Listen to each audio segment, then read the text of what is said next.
Hello, ഇന്ന് നമ്മൾ നോക്കാൻ പോകുന്നത് ഹൃദയപൂർവ്വം എന്ന ചിത്രത്തിൻ്റെ ഇന്ന് 18-ാം ദിവസത്തെ കേരള ബോക്സ് ഓഫീസ് കളക്ഷൻ റിപ്പോർട്ടാണ്. വീഡിയോയ്ക്ക് മുൻപ് വീഡിയോ ലൈക്ക് ചെയ്യുക, ചാനൽ സബ്സ്ക്രൈബ് ചെയ്യുക. ഈ വരുന്ന സെപ്റ്റംബർ മാസം അങ്ങോട്ട് ധാരാളം ചിത്രങ്ങൾ OTT റിലീസ് ചെയ്യുന്നുണ്ട്. നമ്മുടെ ചാനൽ ഭാഗം പരിശോധിച്ചാൽ ആ വീഡിയോയ്ക്ക് നിങ്ങൾക്ക് കാണാം. അതൊക്കെ ഒന്ന് കാണാൻ വേണ്ടി ശ്രമിക്കുക. മോഹൻലാൽ, ജനാർദ്ദനൻ, മാളവിക മോഹൻ, സിദ്ദീഖ് എന്നിവരൊക്കെ പ്രധാന കഥാപാത്രങ്ങളായെത്തി സത്യൻ അന്തിക്കാടിൻ്റെ സംവിധാനത്തിൽ ഈ വർഷം തിയേറ്ററുകളിൽ ഓണം സ്പെഷ്യലായി എത്തിയ ചിത്രമായിരുന്നു ഹൃദയപൂർവ്വം.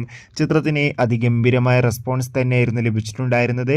അതേ അഭിപ്രായം തന്നെ ഇന്ന് 18-ാം ദിവസം ലഭിച്ചുകൊണ്ടിരിക്കുന്നുണ്ട്. ഏവരുമേറെ ആകാംക്ഷയുടെ ചിത്രത്തിൻ്റെ കളക്ഷൻ റിപ്പോർട്ടും അറിയാൻ വേണ്ടി കാത്തിരിക്കുകയാണ്. ഇന്ന് 18-ാം ദിവസമായ ഞായറാഴ്ച മാത്രം ചിത്രത്തിന് കേരളത്തിൽ നിന്ന് ഏകദേശം 1 കോടിക്കടുത്ത് വരെ കളക്ഷൻ നേടിയെടുക്കാൻ വേണ്ടി സാധിക്കുമെന്നാണ് ഇപ്പോൾ ട്രാക്കിംഗ് റിപ്പോർട്ടുകൾ സൂചിപ്പിക്കുന്നത്.